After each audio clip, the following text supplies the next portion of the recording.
Yolculuğumuz boyunca troposferi, stratosferi, mezosferi ve termosferi geride bıraktık. Ve şimdi atmosferik serüvenimizde son katmandayız. Hafif gazların, özellikle hidrojen ve helyumun dünyanın yerçekiminden kurtulup yavaşça uzaya kaçtığı o nihai sınır. Peki, uzay tam olarak nerede başlar? Bir çizgi çekip, işte burası dünya, burası ise sonsuzluk diyebilir miyiz? Çoğu insan için uzay, yerden 100 kilometre yukarıdaki Karman hattında başlar. Ancak gezegenimizin gerçek hikayesi bu sınırın çok daha ötesinde yazılmaktadır. Termosferin o yakıcı ve fırtınalı denizini aştığımızda artık atmosferin bittiğini düşünürüz. Fakat yanılırız. Karşımızda dünyanın uzaya uzanan son dokunuşu durmaktadır. Eksosfer. Adını Yunanca dış anlamına gelen, ekso ve küre anlamına gelen sifayra kelimelerinin birleşiminden alan bu katman, tam manasıyla gezegenimizin dış küresidir. Burası yerkürenin en dış kabuğu.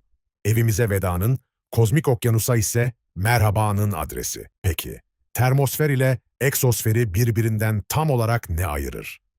Bu iki katman arasındaki o görünmez eşiğe termopoz adını veriyoruz. Bu sınır, uzayda asılı duran fiziksel bir duvardan ziyade devasa bir davranış değişimidir.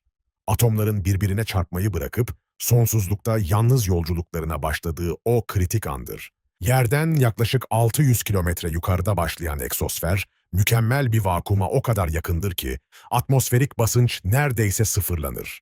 Burada nefes almak şöyle dursun, sesi iletecek kadar bile madde bulunmaz. Ağır karbondioksit ve nitrojen molekülleri bu yüksekliklere nadiren ulaşan önemsiz misafirlerdir.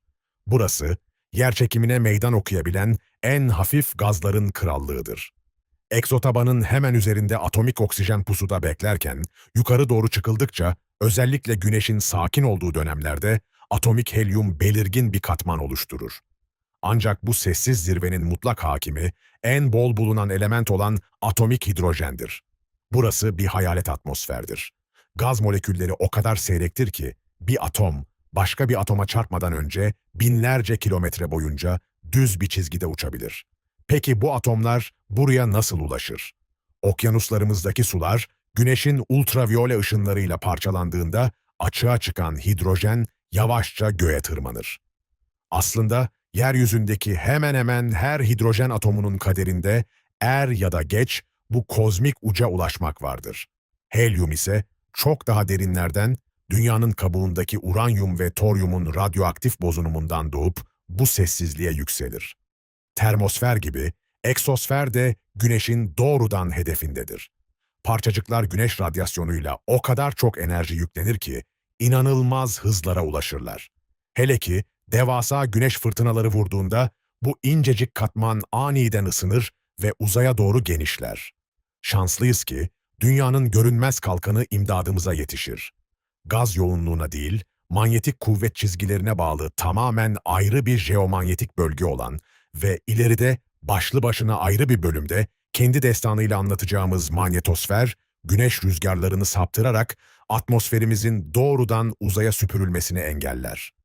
Gezegenimizin bu son nefesi yalnızca mühendislik hesaplarının değil, aynı zamanda yaşamın kaderinin de yazıldığı yerdir. Atmosferik kaçış hızı, bir gezegenin suyunu ne kadar süre tutabileceğini belirler. Mars, manyetik kalkanını kaybettiğinde eksosferi kontrolsüzce uzaya akıp gitmiş, okyanuslarını ve atmosferinin büyük kısmını bu yolla yitirmiştir. Dünyanın eksosferi ise manyetosferin koruyucu şemsiyesi altında suyumuzu milyarlarca yıl muhafaza etmemizi sağlayan kontrollü bir vana gibidir. Bu incecik katman aslında mavi gezegenin yaşanabilirlik sırrının son kilididir. Yine de bu dondurucu fiziksel soğukluğun içindeki radyasyon ateşi durdurulamaz bir atmosferik kaçışı tetikler. Eksosferin keskin bir tavanı yoktur. O, uzayın boşluğuna doğru yavaşça erir, silinir ve kaybolur. Klasik ders kitapları bu sınırı genellikle 10.000 kilometre olarak kabul eder. Ancak modern ve hassas uydu ölçümleri bize çok daha sarsıcı bir gerçeği fısıldamaktadır. Dünyanın etrafındaki bu ince hidrojen zarfı, gezegenimizden tam 190.000 kilometre uzağa kadar uzanabilmektedir. Düşünün, bu muazzam mesafe, Dünya ile Ay arasındaki uzun ve karanlık yolun neredeyse yarısı demektir. Ultraviyole gözlükler takıp Dünya'ya dışarıdan baksaydık, gezegenimizi devasa, parlayan bir halenin içinde görürdük. Apollo 16 astronotları Ay yüzeyinden ultraviyole kameralarını evimize çevirdiklerinde, Jeokorona adını verdiğimiz bu nefes kesici haleyi insanlık tarihinde ilk kez net bir şekilde kaydettiler. Apollo 16 astronotlarının bu görüntüyü kaydettiği an aslında sadece estetik bir keşif değildi. O gün gezegenimizin atmosferik kaçış hızını ilk kez görsel olarak ölçme şansı yakaladık. Bugün ise NASA'nın Leica ve ESA'nın Swan uyduları Jeokorona'yı sürekli izleyerek dünyanın su kaybının milyar yıllık kaderini hesaplıyor. Çünkü bu hidrojen kaçışı bir gün okyanuslarımızın da yavaş yavaş uzaya sızması anlamına geliyor. Jeokorona, dünyanın yavaşça kanadığı, hidrojen ve helyum kaybettiği yerdir. Kaçış hızına ulaşan bu atomlar kalıcı olarak yuvayı terk eder. Her saniye tam 3 kilogram hidrojen ve 50 gram helyum dünyaya sonsuza dek veda eder. Bu kayıp kozmik ölçekte küçük görünse de dünyanın oluşumundan bu yana atmosferimizin kimyasını yavaş yavaş değiştiren milyarlarca yıllık bir saatin tik taklarıdır. Üstelik bu ince gaz örtüsü sadece dünya gibi kalın atmosfere sahip gezegenlerin bir ayrıcalığı değildir.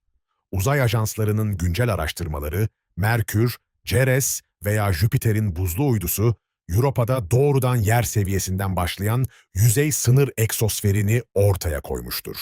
Hatta tamamen havasız ve ölü sandığımız Ay'ın bile yüzeyini usulca yalayan, hidrojen ve neondan dokunmuş son derece ince bir eksosferi vardır. Dünyamıza döndüğümüzde ise bu seyrek bölgenin insanlık için hem kusursuz bir gözetleme kulesi hem de sinsi bir tehlike bölgesi olduğunu görürüz. Burada hava o kadar seyrektir ki sürtünme sıfıra yaklaşır. Bu yokluk uydularımız için en büyük nimettir. Alt katmanların aksine yörüngede kalmak için sürekli yakıt harcamak zorunda kalmazlar. Aynı zamanda uzayın derinliklerindeki o acımasız ve çıplak yalnızlığın aksine dünyanın manyetik şemsiyesi altında korunmanın paha biçilmez avantajını yaşarlar. İşte bu eşsiz ortamda hava durumunu tahmin eden meteoroloji uyduları, yönümüzü bulmamızı sağlayan GPS uyduları, Hubble gibi derin uzayı gözetleyen teleskoplar ve NASA'nın Gold misyonu gibi bilimsel araştırma araçları güvenle yol alır. Ancak buralar tamamen tekin değildir. Bir uydunun bu sessiz irtifada hayatta kalabilmesi için akıl almaz fiziksel şartlara göğüs germesi gerekir. Atmosferin o tanıdık yalıtıcı battaniyesi olmadığından, uzay araçları güneşin ışınlarına yakalandıklarında anında kavurucu sıcaklıklara, dünyanın gölgesine girdiklerinde ise saniyeler içinde dondurucu soğuklara maruz kalırlar. Bu bitmek bilmeyen ve malzemeleri yıpratan termal şokların yanı sıra kusursuz vakum ortamı inanılmaz bir tehlike daha barındırır. Yüzeylerde hava veya oksitlenme olmadığı için yörüngede birbirine temas eden iki çıplak metal parçası anında moleküler olarak birbirine kaynayabilir. Mühendislerin soğuk kaynak dediği bu olay, sıradan mekanikleri uzayda kullanılamaz hale getirir. Bununla da bitmez. İyonosferin en dış kısmı olan ve soğuk plazma içeren plazmasfer, eksosferin iç kısımlarıyla iç içe geçer.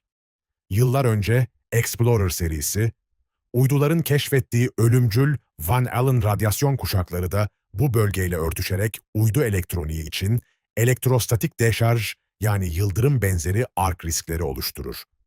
Plazmasfer ile eksosferin iç içe geçtiği bu bölge, aynı zamanda dünyanın uzaydaki hava durumunun da kalbidir.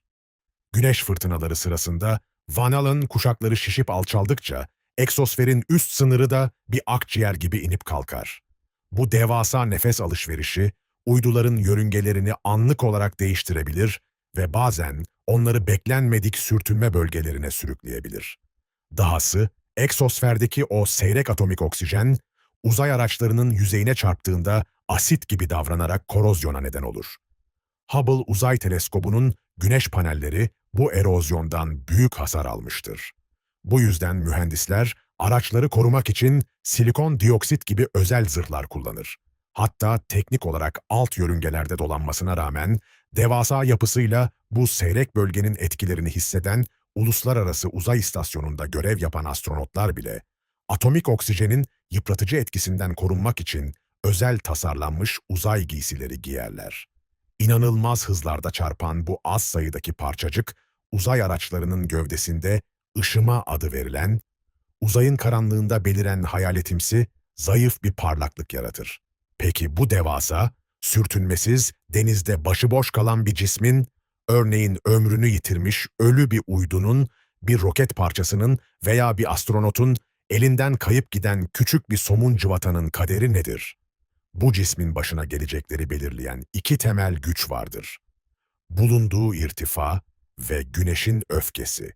Eğer bu cisim, eksosferin alt sınırlarına yakınsa ve güneş fırtınaları atmosferi ısıtıp uzaya doğru şişirirse, o cılız hava sürtünmesi yıllar içinde cismi yavaşlatacak ve sonunda dünyanın çekimine yenik düşerek alt katmanlarda ateşli bir ölüme, yani yanarak yok olmaya sürükleyecektir.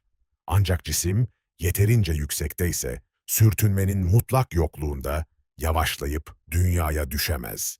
İşte bu ihtimal, eksosferi sadece uydularımızın evi değil, aynı zamanda insanlığın uzaydaki kalıntılarının yüzyıllar, hatta bin yıllar boyunca sessizce sürüklendiği devasa ve ölümsüz bir kozmik mezarlığa dönüştürür. Troposferde fırtınalarla boğuştuk, stratosferde ozonun kalkanına sığındık, mezosferde göktaşlarının yangınını izledik, termosferde auroralarla dans ettik ve şimdi eksosferde yuvamıza veda ediyoruz. Eksosfer, dünyanın uzaya açılan son kapısıdır. Keskin bir sınır, somut bir duvar değil, gezegenimizin kozmik denize usulca karışması, evrenin geri kalanına doğru verdiği uzun, derin ve sessiz bir nefestir. Eksosferin ötesine geçtiğimizde artık tamamen yalnızızdır. Burada atomlar bile birbirini bulamaz.